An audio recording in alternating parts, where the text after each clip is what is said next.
Hola, soy Juan Pablo Duque, el host de este podcast y me gustaría comentarles algunas cosas antes de que comience el episodio. Primero que este podcast es muy especial para mí, marca una diferencia, un antes y un después en estos 2 años de grabación del programa. Y lo segundo es que mi voz la van a escuchar muy pasito.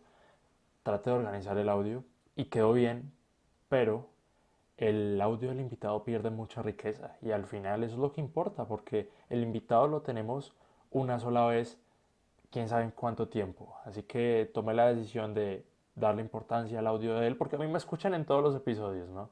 Entonces, es eso, es un episodio muy especial para mí y seguramente les va a servir mucho. Si quieren salir de su país, ir a vivir a otro lugar, y si están estudiando en la universidad, en el colegio, etcétera, y sienten incertidumbre por el tema del empleo, de a qué se van a dedicar, pues pueden sacar muy buenas lecciones de este episodio. Así que sin más preámbulos, los dejo con el podcast con Alejandro Portela en Nueva York. Chao. Hola y bienvenido a un nuevo episodio de mi podcast. En esta ocasión estamos en un lugar totalmente diferente con un invitado muy especial. Antes de hacer la introducción al invitado, pues quiero comentarles esto. Estamos en Nueva York y nada, se lo decía ya Alejandro, todavía no lo creo, pero aquí estamos. Alejandro, ¿cómo estás?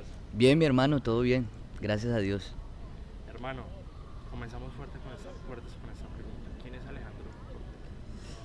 Pues mi hermano Alejandro Portela es un tipo soñador que le ha apostado su vida al arte todo el tiempo y se ha basado y ha querido basar su vida alrededor del arte. Eso es lo que ha hecho durante su vida y entre las tantas áreas del arte, muy enfocado hacia la música también, pero también amante de la fotografía, el video, todo lo que es el arte. Y el arte como estilo de vida, y eso es Alejandro Portela básicamente. Todo eso que me comentas no vino de la noche a la mañana. Y eso me lleva a lo siguiente. Lo que eres hoy lo soñaste de niño. ¿Cómo fue tu proceso desde muy atrás? Pues mi hermano, desde muy atrás, en cuanto a lo musical, yo me crié en una familia, como las familias colombianas, muy parrandera, ¿no? Entonces habían fiestas en mi casa, siempre me crié con ese ambiente de rumba, de fiesta, y lo que lleva la fiesta lleva música, ¿no? Música bailable, tropical, música vallenata. Entonces, me crié mucho con la música. En un principio de mi vida, eh, en el colegio, ahí tuve el primer acercamiento con la música. En esa época yo no escuchaba, no era tan del género vallenato, me crié con el género, pero no era tanto del género vallenato, sino que me inclinaba hacia el ritmo rockcito, tocaba, digamos, Red Hot Chili Peppers, Nirvana, me gustaba todo eso. Yo empecé a tocar bajo eléctrico y ese fue mi primer acercamiento a la música. Y luego de esto, no me imaginé de estudiar música como tal, de meterme en el ámbito de voy a estudiar música. Al inicio no lo pensaba. Y luego me fue desarrollando esto en el colegio, las cosas así. Y cuando me fui enamorando de la música y me fui enamorando del arte, y a raíz de que ya escuchaba y me crié con el vallenato, mi papá era de esas personas que contrataba mucho grupo vallenato para las fiestas, ¿no? Entonces llamaba el grupo vallenato y la parranda vallenata. Y yo veía a estos manes y yo decía, uy, qué bacano.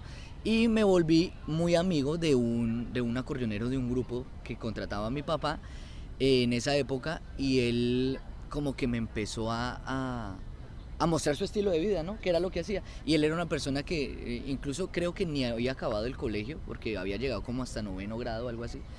Y se había dedicado meramente a la música porque el negocio de su familia era la música y se dedicaban a esto. Entonces yo empecé a ver esto y a empezar como la vida de él, cómo iba a las fiestas, cómo le pagaban dinero por hacer esto. Y entonces yo decía, ve, qué bacano hacer esto, pero igual todavía digamos que no me pintaba en trabajar en eso.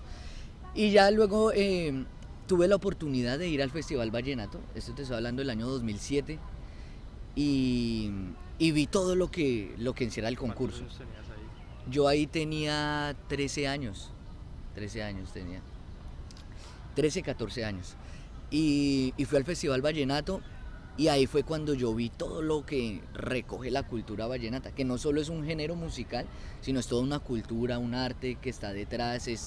Estamos hablando que el vallenato tiene más de un siglo de vida, que es eso. Mucha gente no conoce eso, mucha gente conoce la historia contemporánea del vallenato, cuando ya salieron los grandes artistas a tarima y etcétera, pero antes de eso ya, o sea, el género nació en las entrañas de la montaña de Colombia. Entonces toda esa cultura que rodea, yo fui allá y yo me enamoré de eso, mi hermano. Yo vi todo eso, yo me enamoré, yo era amante del bajo electrónico, entonces quería ir a un concierto de Carlos Vives, porque uno de los más grandes bajistas de Colombia es el Papa Pastor, que él es bajista de Carlos Vives. Entonces yo quería ir a verlo, a ver cómo era que él interpretaba el bajo. Y entonces esa era una meta del Festival Vallenato, y cuando fui a verlo, me enamoré fue del acordeón. Y ya el bajo se me olvidó y yo vi el acordeón y yo dije, no, ese instrumento es brutal porque es la base del vallenato, ¿no? Y es un instrumento que cuenta historias, mi hermano, es un instrumento que habla solo. Entonces, digamos, el bajo es primordial en cualquier género. Siempre que tú tengas un buen bajista, en cualquier género musical, es la mitad de la banda. Un buen bajista va a ser tu director musical y es la mitad de la banda y la fuerza. Pero el acordeón, indudablemente en el vallenato, es el protagonista. Y el acordeón es un instrumento que cuenta historias, que habla y que te puede narrar algo, una historia triste y te la cuenta y lloras con él, o te pone a parrandear y a bailar en un momento a otro. Entonces me enamoró mucho eso del acordeón y volví a la capital, a Bogotá, ya con la idea de volverme acordeonero. Y ahí ya me enamoré del instrumento y eso, acabé mi colegio, pero tú sabes que en Colombia vivir de la música no es fácil, no es como decir, sí, me voy a dedicar a eso. Oye, antes de que continuemos, en tu familia no hay nadie que sea músico. En mi familia, por parte de mi papá, hay algunos músicos en música tropical que tocan piano y así, pero digamos que nadie, digamos solo un primo de él como en ámbito profesional que se dedica a tocar música, y más que nada música tropical en el piano. Pero en sí no, amantes sí melómanos de la música, amantes de ir a conciertos, de ir todo el tiempo con la música, pero no músicos como tal. Digamos que yo soy el pionero en ser ya músico y dedicarme a la música. O sea, dentro de tu familia, tú eres el que se dedica de lleno a la música. Exacto, exactamente. Digamos, yo soy el que me dedico y que de aquí en adelante quisiera crear una dinastía, le llaman en el vallenato, de más familiares que sigan con lo que yo estoy creando, y esa es mi meta, digamos, Sí. dejar algo en este mundo. Y entonces, o sea, ¿cómo decirlo? Tus influencias fueron externas a la familia, o sea, para meterte en la música fueron más que todo externas a la familia, ¿no? Sí, exacto, ¿Pero literal. contabas con su apoyo? ¿Cómo era eso ahí? Sí, bueno, externas e interna por parte de mi papá, porque mi papá es un aficionado de Diomedes Díaz, este cantante vallenato. Entonces yo me crié con esa música y él todo el tiempo me crió con esa música, ¿me entiendes? Esas fueron mis canciones de cuna. Entonces, gracias a él fue que yo también me apasioné por la música vallenata. Si mi papá no hubiera sido un aficionado al vallenato, seguramente yo nunca me hubiera tenido un acercamiento al vallenato, y menos en Bogotá, porque en esa época, ahorita ya el vallenato es de todo Colombia, Sí. pero antes no era tan así, ¿no? Había muy pocos grupos que pegaban en el interior del país.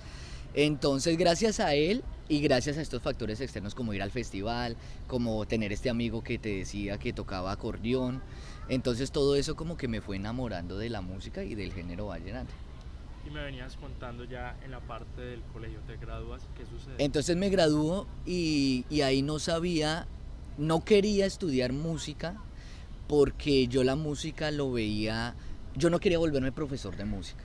Y yo los ejemplos que veía de gente que estudiaba música por lo general se volvían después profesores de música. Y yo no quería eso con mi música, yo quería llevarlo más allá. Y igual veía que en el género vallenato los que estudian esta música en gran mayoría son empíricos. Incluso tú te metes a la universidad a estudiar música y es raro un programa que lleve acordeón como instrumento principal. Tú estudias cuando estudias música, tus acordeones principales son los clásicos: piano, guitarra, bajo, algunas veces ahorita lo están incluyendo, algún instrumento de viento, trompeta, trombón, pero el acordeón no. ¿Por qué? Porque la música vallenata es una música muy autóctona, e incluso la música vallenata, hoy en día hay muy pocas piezas escritas en música, ¿no? Como solfeo, y a eso, ¿sabes a lo que me refiero, no? A música escrita.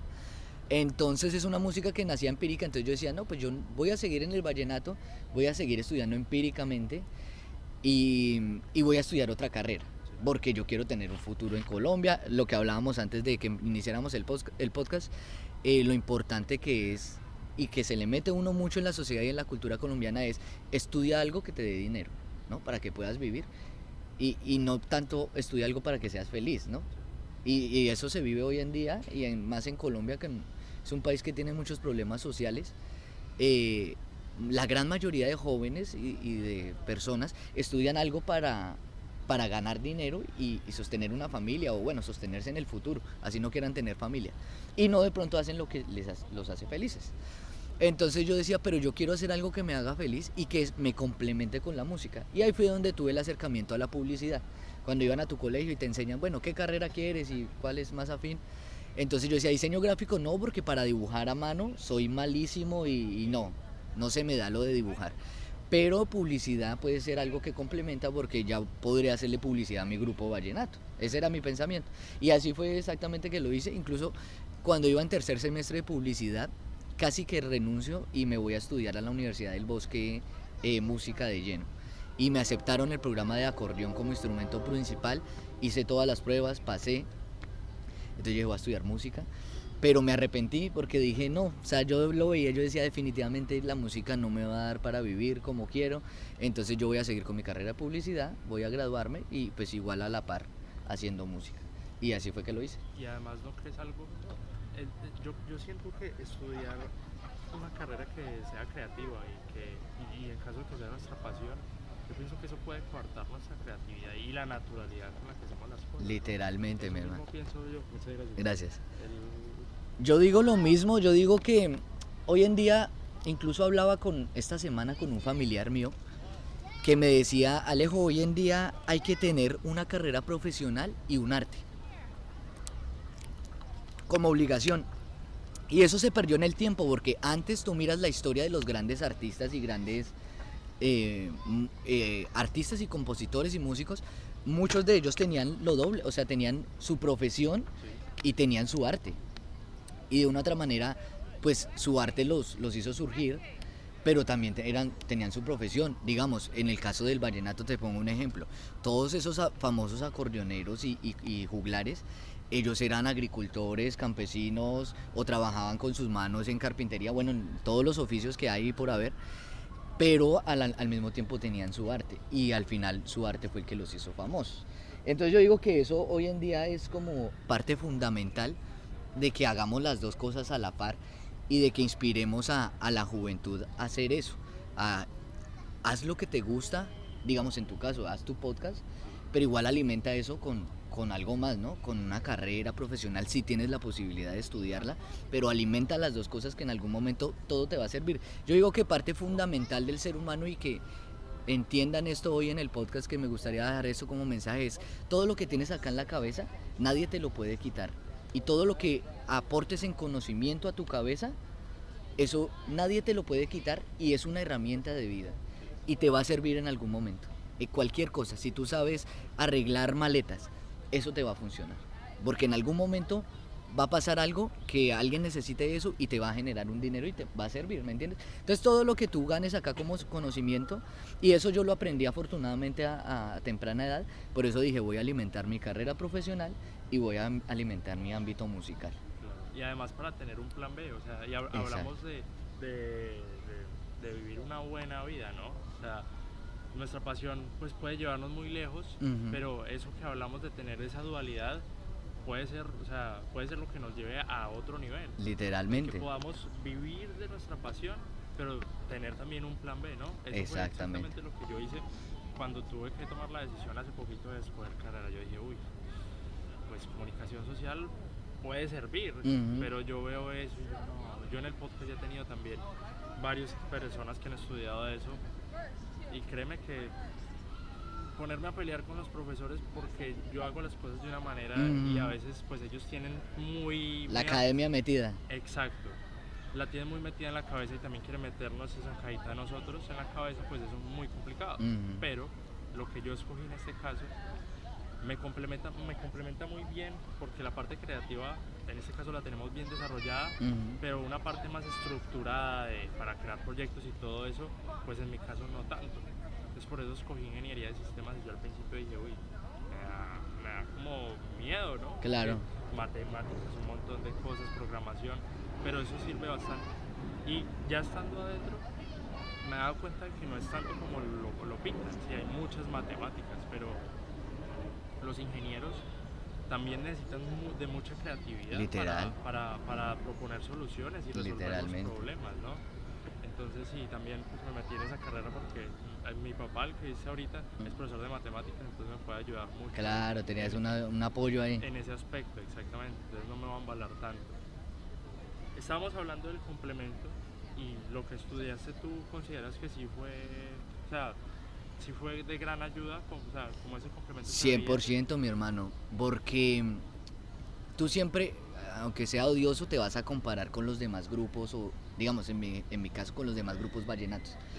Y yo siempre lo que sacaba y lo que hacía con mi grupo era top, porque claro, como yo estudié publicidad, no más hacer un logotipo, pues yo hacía el logotipo y el logotipo era pro. Sí. Tú veías los demás logotipos de los grupos y estaban malísimos, horribles, porque ellos mismos los hacían. Porque claro, cuando tú no sabes hacerlo y no tienes de pronto, digamos, recursos para contratar a alguien, te toca a ti mismo hacerlo. Y pues si tú eres una persona que no maneja programas Photoshop, Illustrator, bueno, programas de diseño, pues seguramente no te va a quedar bien. Entonces, ese tipo de cosas, cuando yo dije, sí, 100% lo que estudié me ayuda un montón a lo que estoy haciendo. Y además que yo, cuando ya acabé mi carrera, enfoqué todo mucho hacia la fotografía y videografía. Y esto es parte fundamental en un músico, porque un músico tiene que estar todo el tiempo tomándose fotos, mostrando sus videos, música en vivo y etcétera, haciendo videoclips. Entonces todo eso fue, mejor dicho, una llave que me acompaña y me acompañó en ese momento y todavía me sirve demasiado, porque va de la par con lo artístico, porque al fin y al cabo pues la publicidad es un arte y hacer todas estas piezas y eso es un arte y lleva mucha creatividad. Parte fundamental de la publicidad es la creatividad. Entonces yo digo que sí, 100% me complementó como yo lo pensaba. Y en tu familia, retomando la parte del apoyo, cuando escogiste carrera, ellos te echaban como para un ladito de, hey, escoge esa carrera porque se gana harta plata o pasaba algo. Bueno, mi papá sí siempre me apoyó en lo que yo quisiera, pero mi mamá sí era de esos así clásicos que me decía, no, porque no estudias ingeniería industrial. Estudia ingeniería industrial que esa es una carrera que tiene mucha salida, que no sé qué. Yo, mami, pero es que se gradúan 2000 ingenieros industriales, ¿cuántas son las posibilidades de empleo? Sí, los papás a veces no miran eso, ¿no? Claro. Pero veía esa carrera, ella la veía top, la carrera de ingeniería industrial. Y yo no veía eso ni por las curvas, porque aunque era bueno para matemáticas, igual no me gustaba enfocarme mucho. Y ingeniería, cualquier ingeniería, lo que hablábamos, va a tener matemáticas y va a tener varios módulos de matemáticas. Entonces yo decía, no, ingeniería industrial no voy a estudiar ni a palo. Incluso la investigué. Yo dije de pronto, no, pero dije no, definitivamente no. Y entonces le dije a mi papá, voy a estudiar publicidad, y él desde el minuto uno me apoyó y me dijo, sí, listo, vete por esa carrera. Y cuando te dijo que iba en tercer semestre, que le dije, me voy a estudiar música, él igual me apoyó y me dijo, no, pues si ese es tu sueño y es lo que quieres, dale de cabeza y métete en eso. Y me apoyó siempre, gracias a Dios, tuve unos padres que igual después mi mamá también me apoyó siempre y siempre me ha apoyado en todo lo que hago. Entonces siempre han entendido eso y lo entendieron que al fin y al cabo, afortunadamente nací en una familia que entiende que más allá del dinero es la felicidad, y eso es parte fundamental de que estudies o hagas algo que te dé felicidad, más que dinero.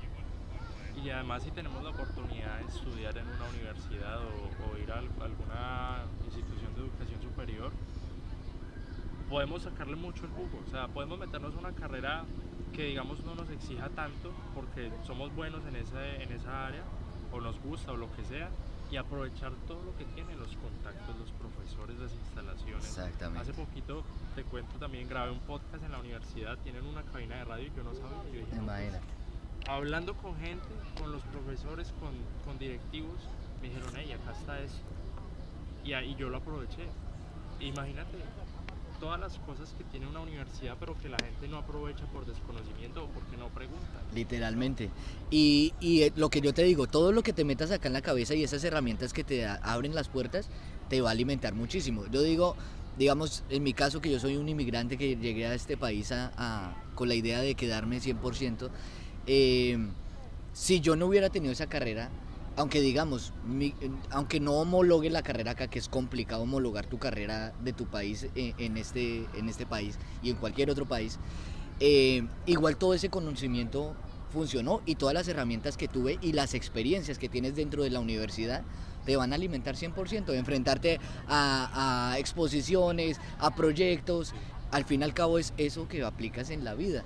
Más que hay muchas, digamos, sí, en la universidad habrá muchas materias de relleno que llamamos, Pero todas esas experiencias son lo que alimenta, al fin y al cabo, cómo te educas. Al fin y al cabo, por eso se llama educación, ¿no? Porque no solo te está alimentando la cabeza, sino te está haciendo vivir experiencias que te van a servir a largo plazo sí o sí, sí o sí. Entonces yo digo, hay personas que hicieron 5 semestres y renunciaron, y eso está bien, o sea, igual hicieron 5 semestres de experiencias, que las tienen acá y nadie se las va a quitar, que no tienen el cartón, eso al fin y al cabo no importa, porque tienes la experiencia vivida, y eso no te lo quita nadie. Y además, a diferencia del colegio, por ejemplo, uno, o sea, en los compañeros encontramos personas que pueden ser similares a nosotros o que tienen tantas ganas de hacer cosas que nos pueden llevar muy lejos, ¿no? Exactamente. Y ejemplos a seguir, ¿no? Que tú veas a alguien y que conozcas a alguien de antemano y hables con esa persona, eso te lleva. Muchas veces con los ídolos nos pasa eso, con los artistas grandes que vemos que tenemos un ídolo, a veces 10 minutos que te des la oportunidad de hablar con él, te puede alimentar y abrir los ojos de una manera impresionante. Entonces son esas experiencias, yo te digo, la educación es una experiencia y hay que vivirla para que te alimente. Y durante la carrera, ¿tuviste, o sea, como otras opciones o pensabas en hacer otras cosas diferentes, o sea, salirte de la carrera? Como te dije en el tercer semestre cuando dije voy a estudiar música del todo, pero de ahí en adelante no, de ahí en adelante sí me enfoqué mucho en la carrera, muy agradecido con mi padre también porque era una universidad muy costosa y yo sabía cuánto le costaba a él tenerme ahí, entonces siempre me esforcé, digamos, yo soy de las personas, nunca perdí una materia en la universidad porque me esforzaba al máximo pues para entregarle resultados a mi papá y a mí mismo, ¿no? Y porque estaba estudiando algo que me gustaba. Y entonces eso es parte fundamental. Si cuando empiezas a perder materias o te da mucha mamera ir a estudiar es porque no estás haciendo lo que te gusta, 100%. Entonces, no, siempre ya me enfoqué en la carrera y como te digo, le saqué la carrera e incluso alcancé a trabajar en ella. Yo trabajé en Caracol Radio y en el in-house en publicidad, ya digamos que enfocado en 100% en la carrera. Y en ese pedazo de mi vida, como que la música también pasó a ser un plano secundario. Y ya la publicidad como primario y la música como secundario. ¿También mientras estudiabas era un plano secundario la música? O sea, Sí, ¿pero seguías con ese hobby? sí, no, siempre porque yo empecé a trabajar en eso. Sí. Entonces yo todos los fines de semana tocaba música y eso me generaba dinero. Entonces era mi única entrada de dinero porque aparte pues iba a la universidad y cuando estás estudiando pues yo no tenía otro trabajo ni nada porque mi papá afortunadamente me pagaba la universidad, entonces yo lo que me encantaba igual hacer música porque me generaba dinero y tú sabes que uno está en la universidad, la rumba y eso, entonces ese dinero iba para la rumba, entonces era sí o sí, no lo iba a dejar, ¿me entiendes? Porque me iba a generar dinero, pero digamos en esa época, digamos hoy en día digo ojalá me hubiera esforzado más en ese tiempo en estudiar más mi instrumento, que es el acordeón, porque digamos que hay un bache ahí de, por decirte, 5 años, que ya tocaba lo que me sabía y no me esforzaba por avanzar más en el instrumento. Por expandir esos Exacto, sino que ya tenía ese conocimiento y ese me servía para la parranda los fines de semana y ya, punto final. Entonces yo digo, hoy ya, cuando estoy en este punto, digo, uy, ojalá hubiera estudiado más en esa época y le hubiera metido más para aprovecharlo hoy en día. Pero lo que te digo, son épocas de la vida que tampoco puedes pretender tú tener una cabeza de 30 años cuando tienes 20 años. ¿Sí me entiendes? Son etapas de la vida que tú tienes que entenderlas. No tienes la madurez, hay gente que es más madura, hay gente que es menos, pero entonces eso te lo va a dar la experiencia y la vida. Eso no, o sea, tienes que tener tu etapa de vida paso a paso. Eso no Aunque va. también es importante que podemos, a través de podcasts, a través de videos, a través de esas figuras a seguir, podemos aprender de esas experiencias que ellos ya tuvieron y ahorrarnos mucho camino. Exactamente. O sea, mucho camino tormentoso. Exacto, ¿no? literalmente, es eso. Es que, digamos, los que están escuchando este podcast y de pronto están en la edad temprana de universidad y eso, puedan escuchar esto y decir, oiga, sí, no, tengo un arte, no sé, soy bueno para pintar, pero lo tengo olvidado. No, venga, me voy a poner a pintar más y a esforzarme más porque esto me puede servir en algún momento. Entonces, es eso, aprender a esas situaciones. Digamos, algo tan fundamental como aprender inglés. Sí. Yo lo veía ahí como yo, qué mamera aprender inglés, hermano, no, inglés no. Es parte fundamental de la sociedad hoy en día y más en el mundo globalizado que estamos con redes sociales, que puedes viajar de un país a otro fácilmente, que es accesible comprar un tiquete de avión. Es parte fundamental que aprendas inglés. Así no lo vayas a aplicar nunca en la vida. El día de mañana te vas a Japón y te puedes defender en inglés, alguien que hable inglés o algo, ¿me entiendes? Porque el inglés es el idioma mundial, el número uno, ¿no? Aunque a mí me sorprende ahorita el español como es de importante, mi hermano, no solo en Estados Unidos, sino en otros países. Es impresionante como la gente se ha interesado mucho y ¿sabes qué es lo lindo de eso? Es a raíz del arte. ¿Por qué? Porque el géneros tan populares como el reggaetón y otros géneros latinos, la salsa y eso, son unos géneros que se metieron tanto en otras culturas ajenas a ellos que la gente se interesó por aprender español por saber qué está diciendo el cantante. Y eso ha pasado mucho. Y hoy en la cultura, gracias al arte, es que mucha gente se interesa. Yo conozco muchos amigos americanos que se interesan aprender español, es porque yo quiero saber qué es lo que dice la canción. O en el caso social, yo quiero enamorar a esa pelada latina, pero en inglés no lo voy a hacer porque ella no habla inglés, seguramente. Entonces, claro, quiero aprender español para poder hablar con ella, hablar una conversación, cosas así. Entonces el español ha llegado a otro mundo, pero digamos, los que nos están escuchando estudien inglés, estudien lo básico al menos, que eso les va a funcionar, sí o sí, sí o sí. Lo que les digo al inicio y vuelvo a repetir, lo que está acá en la cabeza no se los quita a nadie y les va a servir en algún momento. Exactamente, y además eso, o sea, saber inglés nos abre un mundo de oportunidades que Literal. no tendríamos hablando solo un idioma. Además es muy chévere que, no sé si has visto gente en internet que son políglotas, que dicen que después de que aprendieron el segundo idioma, quisieron seguir aprendiendo más y más y más y más. Exactamente. Italiano, japonés, un montón de idiomas, y eso abre muchísimas puertas, no solo que para conseguir un buen trabajo, para hacer buenos negocios, no solo para eso, sino para tener una forma de pensamiento distinta, ¿no? Exacto, literal. Eso te abre el pensamiento y salir del país también. Yo siempre invito a la gente, salgan, no a vivir, sino tienen la posibilidad de viajar, viajen y miren cómo es el estilo de vida, pero viajen un mes, ¿sí? Para que conozcan a la gente que vive allí, y conozcan el estilo de vida y abran la cabeza y puedan ver otros panoramas. Esa fue una de las cosas por las cuales yo me vine. Porque yo era de los arraigados que yo decía, yo nunca me voy de Colombia, Sí. yo amo mi país, yo aquí en Colombia me muero, yo nunca me iré a vivir, yo era así literal, de posición radical. Yo decía, yo amo a Colombia y nunca me iré de Colombia. Y a raíz del primer viaje que hice, que me fui a España, se me abrió tanto la cabeza que yo dije, no, un momento, hay otras cosas en el mundo y Hay algo más sí, de que hay algo Colombia. más que Colombia y no solo hay algo más, sino que ahí me picó el bichito de ir a mostrar lo de nosotros al exterior, ¿entiendes? Para que conozcan más a Colombia y que la gente conozca la cultura colombiana y todo lo colombiano. Y yo, mi hermano, de los 100% de americanos o de otras nacionalidades que conozco, que han ido a Colombia, quedan enamorados. Y incluso conozco personas que han tenido experiencias malas, por lo que habla en la inseguridad de Colombia, etcétera, pero no les importa, porque igual se enamoraron tanto de las cosas buenas, porque son muchas más las cosas buenas que las malas, que no les importa y están enamorados de Colombia. Entonces ahí me picó el bicho también de mostrarlo de nosotros y de ver también cómo se valora el arte afuera, porque eso sí lo tengo que decir, lastimosamente en Colombia el arte no es tan valorado. Ahora sí, tenemos nuestros grandes conciertos, grandes culturas, amamos, hay gente que ama mucho la cultura, pero me refiero es a la parte monetaria y tú le preguntas a alguien, ¿qué haces? No, toco guitarra. Entonces, mucha gente en el social de la cabeza dice, este man es un vago o es un músico, este man le va mal en la vida, ¿me entiendes? Exacto, un muerto de hambre, como dice.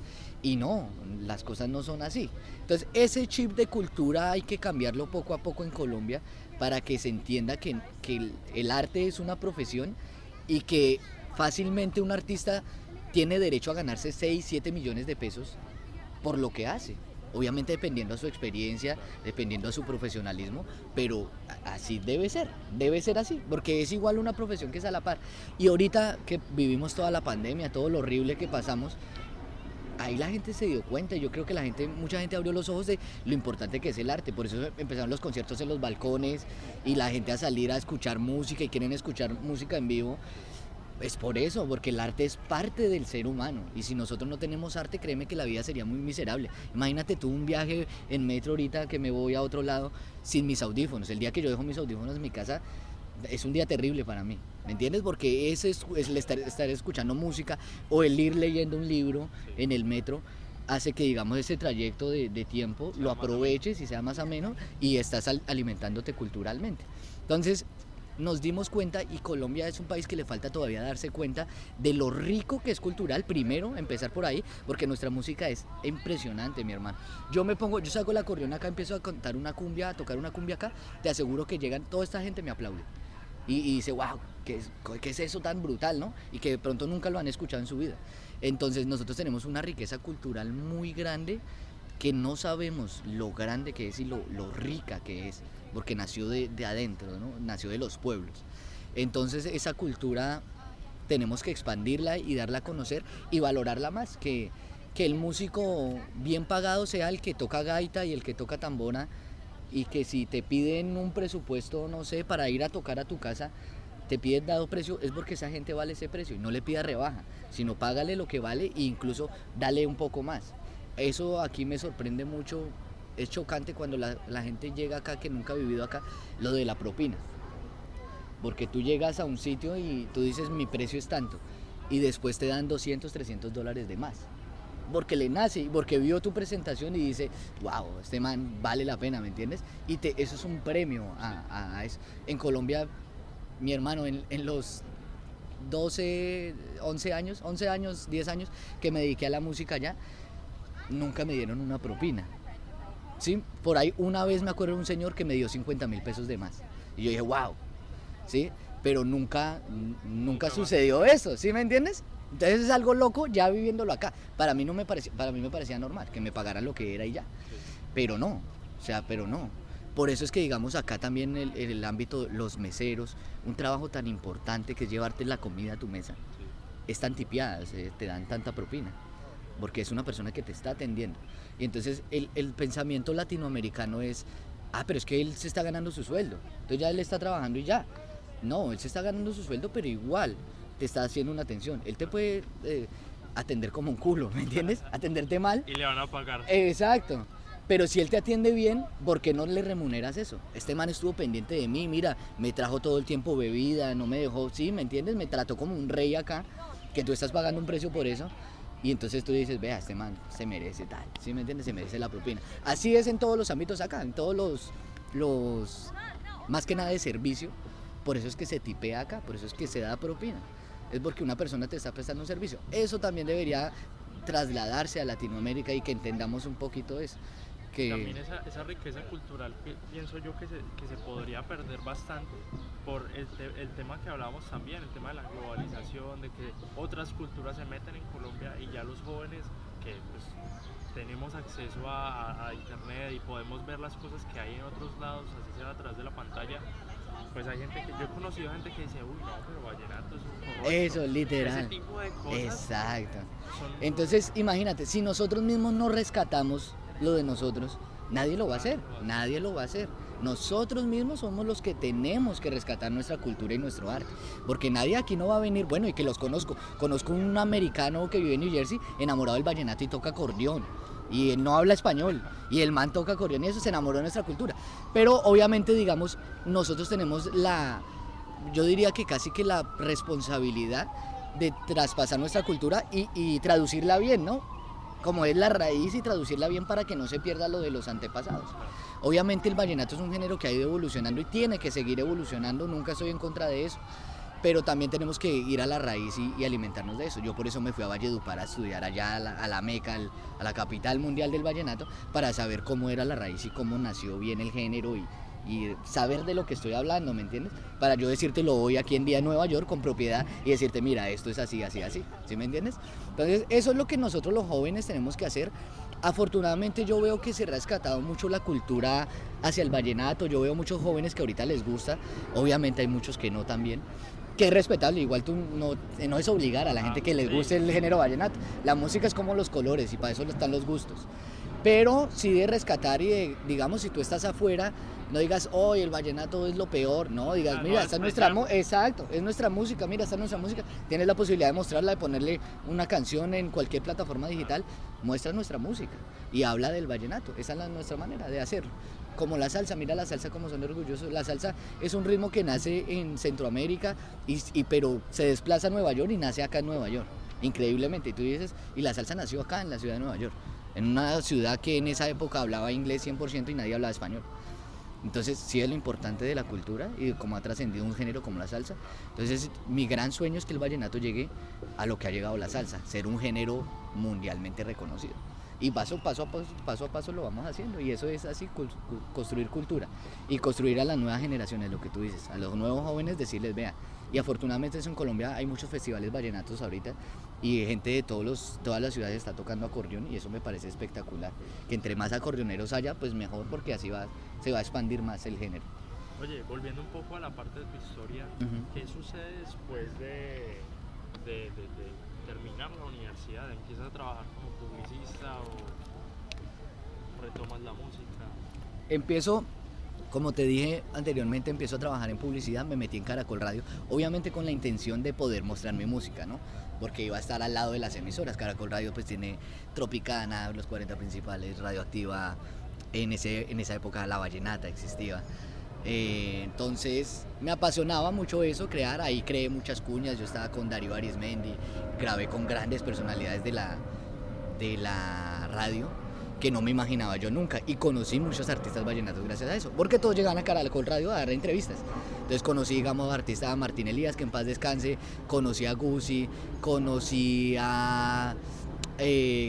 Carlos Vives no tuve la oportunidad de conocerlo, conocí a Martina La Peligrosa, a Adriana Lucía, muchos artistas grandes colombianos que llegaban a dar sus entrevistas y los tenía de antemano, entonces eso era una posibilidad muy grande para mí.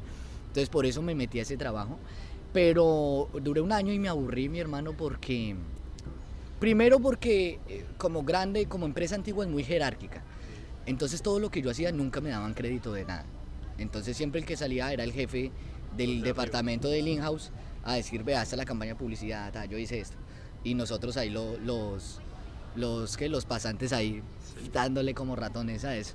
Entonces no me gustó eso, entonces me aburrí y dije, no, definitivamente no quiero seguir trabajando, y a raíz de que mi papá me crió mucho con la cultura de ser independiente, porque él ha trabajado como independiente siempre toda su vida. Entonces, trabajó en una empresa y luego se hizo independiente y hasta el sol de hoy. Entonces me crié con esa cultura de ser un empresario y de tratar de hacer empresa propia y ser independiente. Y así fue que lo hice. Entonces salí de Caracol Radio ya con más experiencia, ya tenía mi carrera profesional, mi experiencia de trabajo. Entonces empecé a trabajar como freelance. Entonces empecé a hacer trabajos de publicidad, que un logotipo, lo que tú me contas, logotipo, que una campaña por aquí, que pero necesitamos. Ya a nivel profesional. Sí, ya a nivel profesional, y entonces ya con clientes, pequeñas y medianas empresas que necesitaban eso y obviamente no podían pagar una agencia de publicidad cara. Entonces ahí empecé así con mis clientes, y los fines de semana música. Entonces eran las dos carreras, los dos lo iba haciendo, hacía una cosa los fines de semana, entre semana lo otro y así. Y aquí fue donde me enamoré de las cámaras y empecé con una cámara, compré una GoPro en esa época, y con esa camarita fue que empecé yo a grabar y voy a hacer mis videos, me empecé a enamorar de la videografía y de la fotografía, y dije, acá hay un ámbito que se puede explotar, que no hay muchos videógrafos y fotógrafos buenos en Colombia, o sea, que yo los vea en redes sociales, que diga, wow, estos fotógrafos, en esa época te estoy hablando, ahorita hay gran cantidad gracias a las redes sociales. ¿Qué año fue eso? Eso debe ser año 2010, 2011, 2012. Entonces empecé ahí a lo de las cámaras, y ya me empecé a comprar unos equipos más profesionales y eso, y empecé a trabajar ya en hacer fotografía de producto. Pero y en ese entonces en Colombia, porque pues yo no lo recuerdo, tenía 5 años, en ese momento, ¿ya YouTube estaba como entrando o todavía no estaba? Sí, ya YouTube estaban los grandes youtubers ahorita, Mario Ruiz, Paisa Vlogs, toda esa gente ya había iniciado, porque ellos iniciaron, si no estoy mal, 2008 o 2007, pero la fama ya fue 2010, 2011, ahí fue cuando empezó el boom. Pero YouTube tampoco era el monstruo que es hoy en día. YouTube era bien, pero no era, o sea, digamos, yo ahorita ya no busco nada en Google, sino voy a YouTube a ver el tutorial, de lo que sea. Hacer unos patacones, ahí está el tutorial, todo ya está en YouTube, y con video ilustrativo. Lo que no creía la gente, lo que siempre ha pasado y la gente no entendía, es que la cultura va siempre hacia lo visual y hacia lo que escuchas. Por eso los podcasts son tan famosos, porque tú prefieres escuchar a leer algo.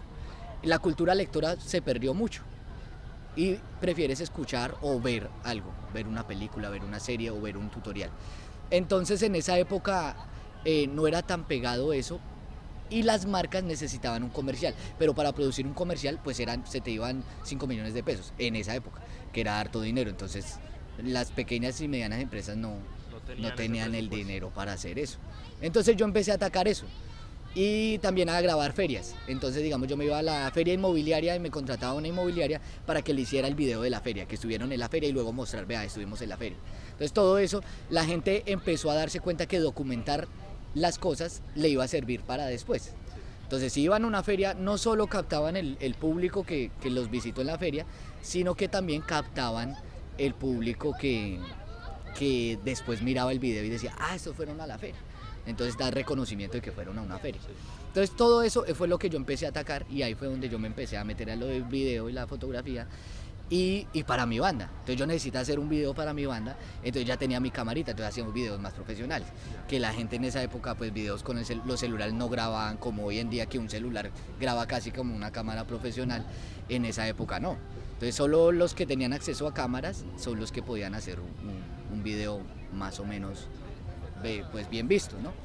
Entonces, a raíz de eso fue que me empecé a dedicar más a ese campo, pero llegó un momento en que necesitaba equipos más profesionales, porque yo quería que se viera más profesional, pero el dinero no lo tenía para comprar esos equipos. Pero me gustaría comentar algo, yo creo que estamos de acuerdo en que ahorita la barrera de entrada para hacer cosas es mucho menor, ¿no? Mucho menor. Mucho menor, porque estamos grabando con un celular. Exactamente. Si los micrófonos no los tuviéramos con 2 celulares ya quedaría. Literalmente aquí cogemos el iPhone y grabamos el audio y queda excelente, un micrófono brutal hoy en día.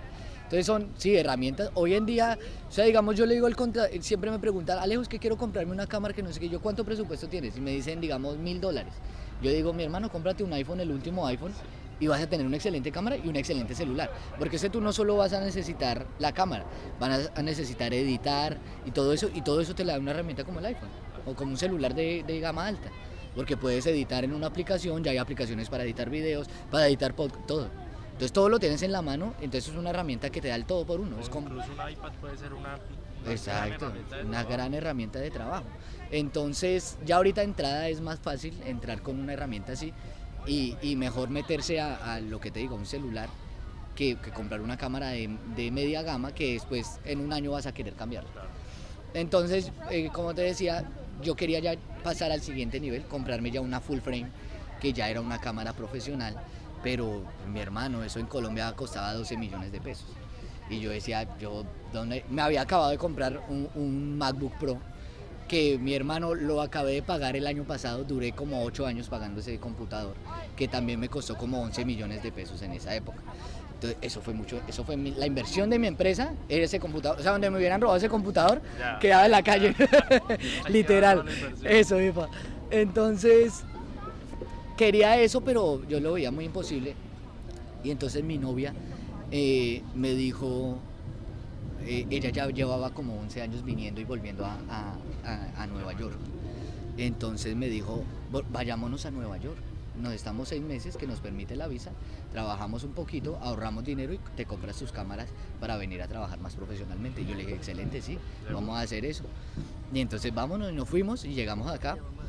Y ¿eso ya fue recién? Eso fue en el 2018. ¿O estamos hablando de cuando empezaron a hacer como esos viajes? No, el primer viaje. Yo hice un viaje antes de venir a quedarme ya del todo y luego ya me vine a quedar.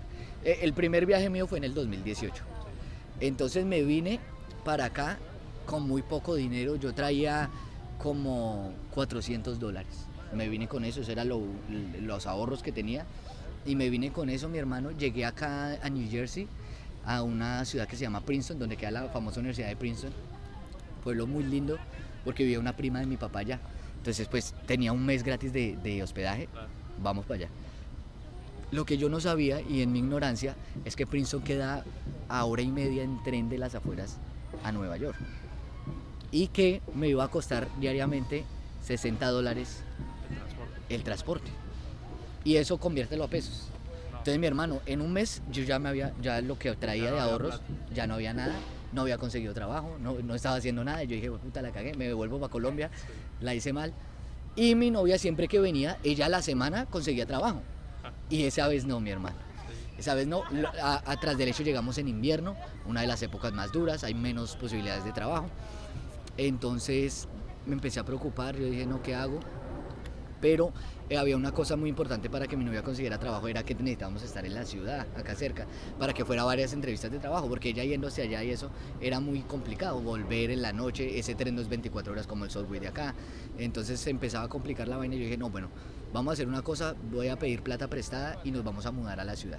Y así nos mudamos a Queens, a donde una colombiana que nos dio la posibilidad de movernos, y tú te mueves acá al inicio en cuartos. Eso es otro choque cultural que tiene la persona acá, porque tú estás en Colombia acostumbrado a vivir en tu apartamento. Tu apartamento es solo para ti y tu familia, no a vivir en un cuarto compartido. ¿Sí me entiendes? Entonces acá el que llega a base, a menos de que tú llegues con una muy buena base de dinero, puedes rentar un apartamento, o si no, te va a tocar un cuarto, una habitación. Y así es como empiezan todos los inmigrantes acá. Incluso hay gente que lleva 10 años y no se ha movido del cuarto. Entonces llegamos a ese cuarto y una casa vieja. Acá también la gente no sabe eso. Todas las estructuras, la gran mayoría, no todas, pero la gran mayoría son estructuras muy viejas, entonces huelen a humedad, son feas. Y digamos, si tú estás acostumbrado a vivir un buen sitio en Colombia, así sea un sitio humilde o lo que sea, las posibilidades son... Va a ser una diferencia. Sí, va a ser una diferencia, porque son cosas muy viejas. Es como decir un edificio en La Candelaria, en Bogotá. Es algo muy viejo así, de madera, que suena la madera rechina así, y hay ratas, cucarachas, esta ciudad es la de las ratas. Entonces son choques culturales que llegas ahí a vivir, digamos, una vida que no esperabas, ¿no? No esperabas el sueño americano. Pero yo tenía en mi cabeza que yo me iba a ir, ¿no? Que yo estaba a los 6 meses, entonces yo vamos con toda, no importa dónde vivamos, de cabeza, y así nos fuimos de cabeza. Cuando nos mudamos no teníamos plata, llegó un momento que yo tenía $10 en el bolsillo y no tenía trabajo ni nada. Y yo dije, no, mi hermano, yo como que la embarré haciendo este viaje. Yo no quería llamar a mi papá a decirle, papi, rescáteme, no, porque no, el orgullo, ¿no? Y tampoco quería ponerlo a él, porque yo sabía que él tampoco es que le sobre el dinero para estar mandándome acá plata. No quería angustiarlo tampoco, entonces yo dije, no, vamos a hacer algo. Eso fue para época de diciembre, el 31 de diciembre, me acuerdo que pasamos donde unos amigos y entré en un trabajo acá, incluso acá un bloque del Central Park, en un restaurante que se llama Abra, italiano. Y entonces yo me metí, yo tenía mis clientes como freelance, entonces yo en la mañana trabajaba con mis clientes de Colombia, con mi computador. Gracias a la tecnología podemos trabajar desde donde queramos, y en la tarde trataba de buscar algo, pero yo nunca vine con la mentalidad de meterme de mesero ni nada de eso, porque sabía que mi novia pues iba a aportar a la casa, y yo con mi trabajo desde Colombia podía hacer algo, y pues si yo podía sacar algo con la música o algo, era como el plus, ¿no? Y entonces dije, no, en ese momento ya desesperado, que ya no tenía dinero, yo dije, me meto al restaurante a hacer lo que sea. ¿Tenías el acordeón contigo? Sí, claro, yo mi acordeón no lo dejo. Entonces yo tenía mi acordeón, pero yo no conocía a nadie en esta ciudad. Yo no conocía a nadie, no conocía a los músicos, no sabía por dónde empezar, nada, no conocía a nadie. Lo único que yo había visto eran los músicos que tocaban en el metro. Y yo los veía ahí, y yo como, estos músicos tal... Pero también había escuchado que tenían que tener un permiso para poderlo, y entonces yo dije, pues bueno, como que no me atrevía tampoco a hacerlo, porque al fin y al cabo pues estás en el metro, hay cantidad de personas de todos los países que te miran día a día. Eso fue en el primer viaje. En el primer viaje, exacto. Y entonces no se me pasaba por la cabeza, lo veía muy complicado, muy difícil. Entré a este trabajo que te digo, ¿sabes cuánto duré en ese trabajo? 1 hora, no duré más. Llegué a la cocina, un americano, un gringo me dijo, bueno, haz esto, tienes que cortar estos vegetales. Yo, listo, acá relajado, corto estos vegetales todo el día. Empecé a hablar con mis compañeros, bueno, mi hermano, y acá pagan semanalmente, ¿no? Viernes a viernes te llega tu cheque en todos los trabajos. Entonces es una gran ventaja, porque tú tienes una motivación al final de la semana. Entonces les dije, bueno, y este viernes pagan, ¿no? Porque yo necesitaba plata para comer, no tenía nada. Y me dicen, no, como tú eres nuevo, tienes que pasar los papeles, entonces a ti te llega el primer cheque por ahí dentro de 3 semanas. Porque te tienen que ingresar los papeles, que yo no sé qué, y entonces ahí te llega el acumulado de las 3 semanas. Y yo no, pues yo no podía hacer eso. Y yo dije, ¿cómo así? Ahí me mareé, la primera mareada. Y luego después me dice el chef, bueno, véngase para acá, y me pone a cargar unos galones de aceite y a llenar una freidora industrial, mi hermano, esa vaina gigante. Y a mí se me empezó a pasar por la cabeza, me voy a quemar las manos acá, me voy a volver mierda, no voy a poder volver a tocar acordeón, o sea, todo lo malo, ¿no? Todo lo pésimo. Y yo dije, no, renuncio, marica, renuncio. Una hora después. Dije, renuncio, yo no vine a este país, me voy para Colombia, renuncio a esta vaina. Pero igual en mi cabeza chocaba el desespero de tener para comer. Pero igual ese trabajo no me iba a dar la respuesta, porque no me iban a pagar ese viernes. Entonces yo decía, no, o sea, necesito algo que me paguen hoy, ¿sí?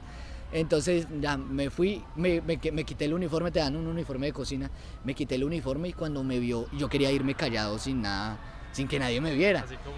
Eso, sí. Cuando el chef me ve y me dice, un gringo me dice, parcero, y yo, no, yo digo, parcero, nos vemos. Y esa cocina era gigante, que es ese restaurante gigante.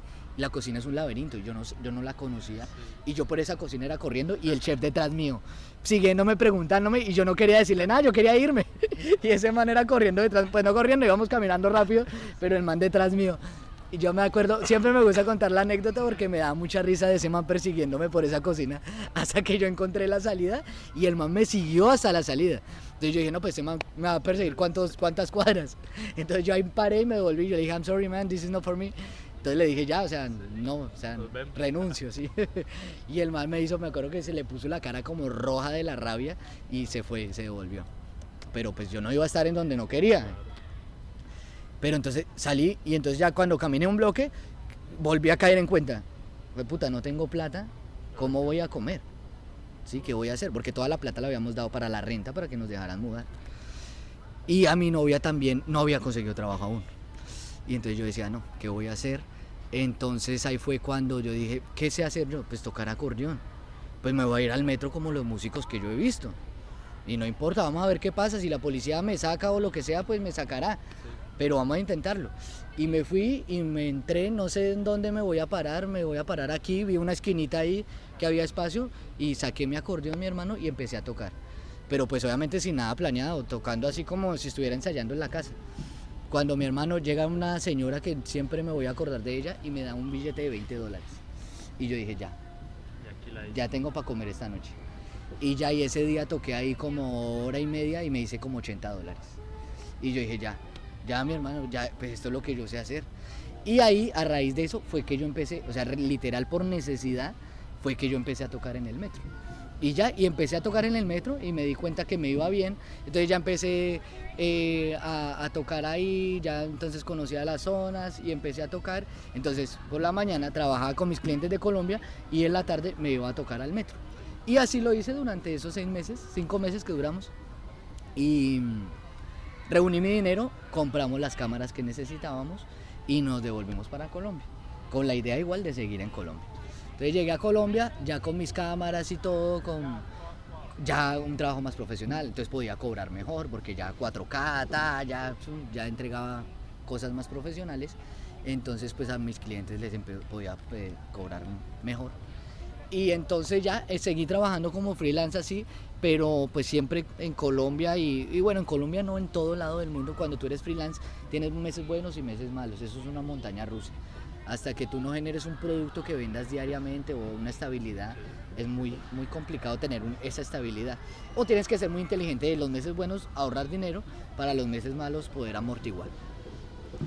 Y así seguí con la música, empecé ya, listo, vamos a lanzar un sencillo, empecé a sacar mi propia música, empecé a hacer mis videoclips, a moverme en radio, tuve entrevistas de radio, tuve entrevistas de televisión, empecé a hacer un nombre y dejé, pienso yo que un gran nombre, mi grupo se llamaba La Siembra Vallenata, y a raíz de eso, de la siembra, ¿no? De sembrar vallenato para las nuevas generaciones, por eso le pusimos La Siembra Vallenata. Y entonces, a raíz de eso, seguí trabajando en lo mío, con mis cámaras y eso, y pum, cae la pandemia.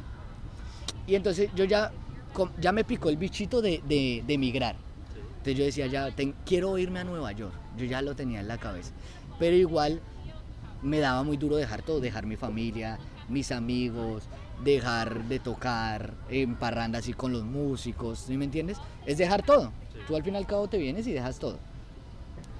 dejar la comida de tu mamá, ¿sí me entiendes? Todo eso, mis hermanas, nosotros somos una familia que es muy unida, muy apegada, todos los fines de semana reunión familiar, cualquier cosa que partido de Colombia, ahí estábamos todos, los amigos, ¿me entiendes? Entonces todo eso era un choque para mí y yo eso es lo que pensaba en mi cabeza como, sí, tal vez no me quiera ir, pero sí me quiero ir. Pero sí me quería ir también por la cuestión monetaria, porque yo veía que en Colombia estaba muy difícil y cada vez se ponía peor. Se ponía muy complicado la cosa, los salarios cada vez más bajos, cada vez tenías que estar más preparado y te pagaban peor, ¿no? Entonces yo decía, ¿cómo es posible esto? Que tú tengas más conocimiento y te paguen menos. Entonces yo dije, no, terrible, terrible, esto no puede ser así. Y cayó la pandemia. Cuando cae la pandemia, ese fue como el chip que me dijo, ya, mi hermano, te tienes que ir de acá. Porque todos los clientes que tenía, pues me cancelaron. Lo primero que cancelaron fue la publicidad. Entonces me empezó a llamar cliente a cliente. Mira, Alejo, no vamos a seguir con la publicidad, pum. Quedé sin entrada. La música murió porque no habían toques los fines de semana, las reuniones sociales se acabaron. Todo cerrado, bares cerrados, todo. Entonces se acabó la música también. Entonces yo literal quedé sin entradas, no tenía ninguna entrada. Lo único que hice por ahí en pandemia era serenatas virtuales por Zoom. Pero pues no es lo mismo. No lo mismo y cada cuánto, muy de vez en cuando, y obviamente no podías cobrar lo mismo por una presencial. Entonces, nada, pues terrible. Afortunadamente el negocio de mi papá siguió moviéndose y gracias a él fue que sobrevivimos. Porque él vende madera y materia prima para muebles y eso digamos que medio duró y estuvo moviéndose. Entonces, yo ya planeaba para el 2020 venirme en el verano. Pero como cerraron el aeropuerto y todo eso, pero yo le dije a mi novia, apenas abran aeropuerto. ¿Pero de vacaciones? No, ya nos vamos. Ya, ya apenas abran aeropuerto nos vamos. Porque a raíz de eso yo dije, pues voy a buscar un empleo en una agencia de publicidad, perdón. Yo voy a buscar empleo en una agencia, voy a hacer lo que, contra mis principios, que nunca me gustó meterme en una empresa y trabajar en un horario de oficina, pero pues toca, mi hermano, para vivir. Entonces me voy a meter a una empresa y empecé a mandar hojas de vida a agencias de publicidad, a empresas, etcétera. Mi hermano, sin mentirte, mandé como 50 hojas de vida. Y ya con experiencia de 5 años trabajando como freelance, mostrando mi trabajo que yo tengo ya, pues portafolio. E incluso yo empecé a trabajar también mucho en social media y yo hacía páginas web. Entonces tenía páginas web que había hecho para clientes profesionales. Entonces en todo, o sea, yo, mejor dicho, yo en publicidad hacía páginas web, fotografía, video, grabé cuñas en Caracol, o sea, todos los ámbitos de la publicidad, ahí los había hecho yo. Y no me salía ningún trabajo, no me devolvían las llamadas, hasta que por fin me devolvían la llamada, me ofrecían 1,5 millones y yo decía, 1,5 millones, parce, yo no podía creerlo. Yo decía 1,5 millones, 1,200,000, 1,300,000. Yo decía, no, yo no, o sea, no me voy a clavar en un trabajo por esto y tengo la posibilidad de irme, yo me voy a ir. Yo dije, no, ya me voy, ya no voy a seguir luchando más. O sea, luché para quedarme en realidad porque yo quería quedarme, pero dije, no, o sea, ya, definitivamente el destino me lo está diciendo, acá no es. Y ya con la música yo había visto acá cómo era vivir del arte, ¿no? Y cómo era, claro, porque ya antes cuando vine, empecé a conocer músicos y entonces ya empecé a ver también los toques y eso, entonces yo dije, se puede hacer, aunque no pude ahondar en eso porque se me acabó el tiempo y me fui. Entonces, cuando ya digo, listo, abren el aeropuerto y me voy porque ya me cansé de esto, ya me cansé de pasar hojas de vida. Incluso casi que entré a una institución del gobierno a trabajar, donde sí me iban a pagar bien, pero lo mismo, la rosca. Entonces lo otro, si no es rosca, es mal pago. Entonces no me lo dieron por rosca, pusieron a otra persona. Entonces yo dije, no, ya me cansé, amo mi país, pero está muy complicado acá la situación, mi hermano, acá está grave, con la pandemia peor. Sabía lo que iba a venir en crisis económica, que todavía no la hemos sentido y va a venir para Colombia peor, que es un país que no es del primer mundo, digamos. Entonces dije, no, mi futuro está afuera y me vine con lo que pude, 2 maletas y todo, y tras del hecho peor, porque me vine, ¿sabes con cuánto? $200 en el bolsillo, no tenía nada más. Encima en pandemia, o sea, en plena pandemia, pero la gran ventaja otra vez, tenía dónde llegar. Eso es fundamental. Yo el que me pregunta que, ay, quiero emigrar, yo le dije, mi hermano, busca dónde quedarte o ya ten el dónde te vas a quedar, arrendado. Porque eso es parte fundamental, porque imagínate tú llegar y no tener dónde quedarte, eso es lo peor. Yo conozco un amigo que incluso le tocó dormir en la calle en pleno invierno. Y yo digo, uy, mi hermano, eso es una situación pesada en invierno. Porque tú ahorita en verano, marica, te acuestas por aquí en un árbol y pasas porque con calorcito, pero en invierno no se lo recomiendo a nadie. Entonces en pleno invierno llegamos a la ciudad de Nueva York, pasan 15 días, cierran Nueva York. Cierran todo porque hubo pico de pandemia, aunque acá no habían cerrado, vuelven a cerrar todo. Pico de pandemia, cierran los restaurantes, entonces no había posibilidades para mi novia otra vez para meterse a un trabajo. Otra vez difícil la entrada a trabajo. Y los músicos en el metro cancelados por COVID, lo mismo. Y yo dije, no, mi hermano, otra vez, porque siempre que llego me pasa esto, o sea, porque siempre llego, pero yo digo que eso es lo que me ha hecho fuerte y lo que me ha generado fortaleza de vivir acá. Pero yo no me dejo hundir y lo que yo sé tocar acordeón, entonces me fui a un parque acá muy famoso que se llama Union Square y me fui a tocar ahí, a esa plaza afuera, estaban haciendo, en esa época era noviembre, entonces hacía 5 grados. Y con frío se me congelaban las manos, se me partían así los nudillos y yo tocando ahí afuera, pero yo decía, no me dejo morir, no me dejo vencer de esta ciudad y no me venció la primera, la segunda tampoco lo va a hacer. Pero ahí en el parque obviamente era menos, los días así me ganaba poquito, $40, $30, entonces me daba para comer y ya, no me daba para más. Pero sí ganabas algo. Pero algo entraba. Y entonces ya mi novia consiguió un trabajo que era un trabajo durísimo, que yo a ella la admiro 100% porque hay trabajos duros y es que le tocaba, aquí los edificios cuando se incendian, sí, tienen que recuperarlos. Entonces mandan a un equipo de limpieza a quitar la ceniza y eso de la pared. Mi hermano, ¿sabes cómo sale eso? Esa vaina toca echarle químico y de todo para que eso salga porque eso se impregna. Sí. No incendio, ¿te has visto cómo quedan todo negro? Imagínate quitar eso, sacar eso. Es muy complicado. Y en pleno invierno, entonces claro, eso no tiene calefacción ni nada porque las ventanas se rompieron, todo se rompió y estás en invierno congelado, congelándote hasta los huesos y limpiando esa ceniza. Yo la admiraba a ella, la admiro 100%, una mujer muy berraca, que esas mujeres hoy en día pocas existen, pero así salimos adelante, ahorramos nuestro dinero. Y ahora la otra contra, en el apartamento que vivíamos, que también nos pasó en el 2008, cuando tú compartes apartamento, la convivencia es muy complicada, porque tú estás ahí en convivencia y la gente, digamos, donde hemos llegado, siempre hay gente parrandera, entonces fiesta martes, miércoles, y cuando tú tienes que madrugar al otro día, imagínate tener una rumba en tu casa, en un apartamento así que es una tacita de té, hasta las 5 de la mañana y tú tienes que madrugar a las 7 o a las 6 de la mañana.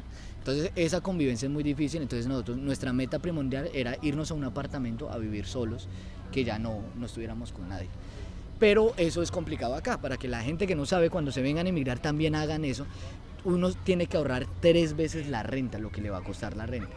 Por ejemplo, si un apartamento te cuesta 1.500, tú tienes que tener 4.500 en el bolsillo, porque tienes que dar un depósito, un mes de garantía y el mes el que vas a vivir. Entonces son 3 meses que tienes que preparar.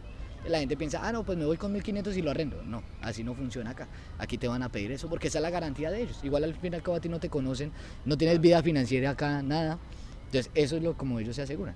Y el depósito te lo entregan al final si tú te mudas, o por lo general lo que hace el que te renta es que vives ese último mes. Digamos que el último mes no pagas, el depósito te queda ahí.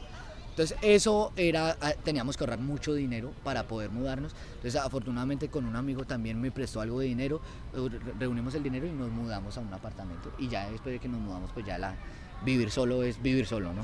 Ya era mucho mejor. Y entonces volví, ya empezó la pandemia a mejorar, abrieron, empecé otra vez a tocar en el metro, ya me empezaba a conocer más gente otra vez en el metro, gente que me seguía, empecé a hacer un show más profesional, más preparado en el metro, porque la primera vez que vine al metro yo tocaba solo acordeón así, sin pistas, nada, digamos que solo el acordeón sonando, como te decía, como practicando. Y ya dije, bueno, vamos a hacer un show para venderlo mejor, entonces vamos a hacer pistas y entonces ya pone unas pistas de percusión y encima de las pistas tocaba, entonces claro, a la gente le gustaba más, la gente se acercaba más a ver el show que solo cuando yo tocaba. Y luego dije, bueno, vamos a meterle estas pistas ya a voz, entonces fui poco a poco armando mi show para que fuera más atractivo a la gente y pues así mismo me generara más ingresos. Y así poco a poco empecé ya a conocer los músicos, acá. Por esa época fue mucho las protestas de Colombia fuertes, que aquí se replicaron también en Times Square. Entonces en esas protestas yo iba con mi acordeón, tocaba con los músicos. Entonces nos conocimos con el círculo de músicos colombianos y ahí empecé a hacer shows privados, empecé a tocar en bares y reuniones y entonces pues ya ahí digamos que mi carrera musical empezó a despegar en Nueva York y sí, pues sigue despegando. Todavía sé que hay mucha gente que no me conoce y quiero que más gente me conozca y poco a poco pues eso es lo que voy haciendo. Y con el tiempo uno va ampliando como ese panorama, ¿no? Exactamente. Llegaste en 2020 y es como, uy, solo tocar, pero ya uno va ampliando como conociendo gente, buscando lugares para tocar. Exactamente, Cosas, ¿no? exacto. No solo aplicaba a la música, sino a todo. A todo, porque igual en publicidad, digamos, la primera vez que vine trabajé con unas galerías de arte en donde les hacía los videos para las exposiciones. Sí. Entonces ya tenía un contacto, entonces cuando llegué volví a hablar con ese contacto, volví a hablar con las galerías, entonces ya otra vez empecé a trabajar en video, entonces ya también me salen trabajos de fotografía, de video, conociendo a las personas. Entonces yo siempre que me presento yo digo, eso soy músico, soy fotógrafo, soy videógrafo, todo para que la gente sepa, porque si tú no le dices a la gente, pues es muy complicado. Exacto, es muy complicado. Entonces yo siempre que me presento digo, vea, yo hago esto, todo lo que sé hacer para que la gente diga, ah, sí, y así mismo te salen los trabajos. Al fin y al cabo, cualquier negocio es conocer a gente y el voz a voz es lo más poderoso, más allá de la publicidad. Incluso yo he pagado publicidad de mi grupo Vallenato acá en Nueva York y me ha dado más el voz a voz que la misma publicidad que he pagado en redes sociales, que se supone que es el boom ahorita, ¿no? Sí. Pero entonces el voz a voz es lo más poderoso, porque no hay nada que yo te diga, mira, te recomiendo este man porque yo ya lo vi, ya sé cómo es, entonces sí te lo recomiendo 100%. Y entonces ya ahí empecé así y gracias a Dios, pues mi hermano, aquí estamos bien, y ya llegamos a la actualidad, que es trabajar y trabajo en mis dos ámbitos, gracias a Dios, cosa que agradezco mucho al destino, a Dios, de poder desenvolverme en mis dos campos, el arte y bueno, la música y la fotografía, el video, la publicidad, que es cosa que muy pocas personas pueden hacer acá, porque llegan obviamente a buscar el trabajo que salga, porque es la posibilidad que tenemos como inmigrantes, como personas que no podemos homologar nuestra carrera. Un ingeniero que llega acá es muy complicado que le homologuen porque hay que reescribir ciertos pasos, la empresa te tiene que pedir, o sea, es un proceso muy tedioso que yo diría que de 1000 casos es uno, ¿me entiendes? Es complicado. Entonces tengo la fortuna de eso, de poder trabajar en lo mío y vivir de esto. Entonces, aquí te puedo decir, yo vivo del arte, en Colombia no lo hacía, porque en Colombia vivía más de publicidad que del arte, digamos que el arte era una entrada adicional, pero aquí se me cambió el mundo. Mi entrada principal es la música y la secundaria es la publicidad. Entonces, pues feliz, porque al fin y al cabo es un sueño y cumplí mi sueño de vivir del arte. Y me da mucha risa, no sé si has visto este meme de Jurassic Park que dice el hijo de tal lo logró, ¿sí? Y entonces dice cuando vives del arte y te mira tu familia y te dice el hijo de tal logró cumplir su sueño de vivir del arte. Y eso es lo que estoy viviendo, igual tratando de crear muchas cosas. Lo que te decía antes de que grabáramos, yo tengo mi canal de YouTube también, entonces también haciendo mis videos porque tengo las cámaras y todo y tengo el conocimiento para hacerlo y para hacer buenos videos, entonces trato de aplicarlo. Me falta es la constancia que hablábamos. Para hacer este mundo hay que ser muy constante, darle semana a semana, pero pues a veces hay circunstancias que no te lo permiten, tu trabajo, tu tiempo, muchas cosas que no te permiten, digamos, en tu podcast conseguir a la gente, es un gran obstáculo, diría yo, de ti el mayor, ¿no? Entonces, todo ese tipo de cosas te llevan a que no puedas ser constante en lo que haces y no poder triunfar en esto de las redes sociales, que yo digo que sí, parte fundamental es la constancia. Pero pues poco a poco ahí vamos trabajando y haciendo eso, entonces creando. Antes de que concluyamos el episodio, ¿te gustaría añadir un mensaje final? Sí, el mensaje final es amen el vallenato, escuchen vallenato y solo escuchen vallenato, no mentiras. El mensaje era lo que hablé mucho al inicio, tengan su carrera profesional y tengan un arte que siempre les va a funcionar. Lo que tienen acá en la cabeza siempre nadie se los va a quitar, lo que les dije al inicio. Ese es el mensaje fundamental que tengo y arriésguense a cosas, vénganse, si ustedes quieren emigrar, vénganse y arriesguen, porque a veces he visto, mi hermano, gente que ha ganado 7 millones de pesos, 8 millones, que es un sueldo bueno en Colombia, muy bueno, vives cómodamente. y han inmigrado. Y yo, si migra una persona como esas, no vamos a inmigrar nosotros los mortales. Entonces yo digo, tomen riesgos, arriésguense, vénganse a esta ciudad, más que nada, más que otra ciudad, bueno, en la Florida también, pero acá hay mucho, acá esto es multicultural y acá la gente te recibe con los brazos abiertos por eso. Mira, digamos, está tocando acá una banda de jazz, acá en el parque, en plena mañana, ¿me entiendes? Son cosas así que pasan en esta ciudad todo el tiempo y aquí pasan cosas todo el tiempo y eso es una gran ventaja. Entonces vénganse, tomen riesgos, estudien inglés, eso sí, si ustedes se van a emigrar, no sé si van a Japón, pues estudien japonés, ¿sí? Porque es parte fundamental de la cultura. Si tú no entiendes el idioma, no vas a entrar a esa cultura muy complicadamente. Entonces arriésguense, tomen riesgos en su vida que les van a traer recompensas y en el dado caso de que les fue mal, te va a alimentar la experiencia. Nunca vas a perder, o sea, nunca vas a perder porque esa experiencia te va a alimentar como persona. Entonces arriésguense, vean a este pelado acá haciendo podcast en Nueva York, en esta roca que tiene siglos acá. Y vean, y acá estamos en Nueva York, vean, y nos estamos cocinando acá, huevo frito aquí en la roca. Pero vean, está haciendo su podcast, luchando por sus sueños. Entonces luchen por eso, luchen por lo que les gusta hacer, pero siempre háganlo profesionalmente y dedíquense a hacerlo lo más profesional que puedan. No dejen todo a medio camino o a hacer cosas mediocres, porque eso nunca los va a llevar a nada. Dedíquense 100% a ser profesionales en lo que hacen. ¿Cómo pueden encontrarte las personas en redes sociales? Bueno, en mis redes sociales en Instagram estoy como @AlejoPortela. También estoy por ahí en TikTok como Alejo Portela Acordeón. Y ya síganme en esas 2 redes sociales, ahí es donde subo todo mi contenido. Ahí tengo mis 2 cuentas, Alejo Portela, que es mi cuenta de música, donde subo vallenato, acordeón, y Alejo Portela Films, que es donde subo todo lo de publicidad, fotografía, video. Y nada, si están acá en la ciudad de Nueva York y están escuchando esto, y si quieren fotografía, video, ya saben, me llaman. O si quieren parrandear sabroso, también me pueden llamar. Alejandro, muchas gracias por esta gran conversación. Hombre, y gracias a ti. por venir al podcast. Gracias a ti por invitarme y nada, esperemos que de pronto hagamos este podcast en 5 años después, cuando ya esté ese podcast aquí rankeado y yo esté, mejor dicho, también, músico famoso.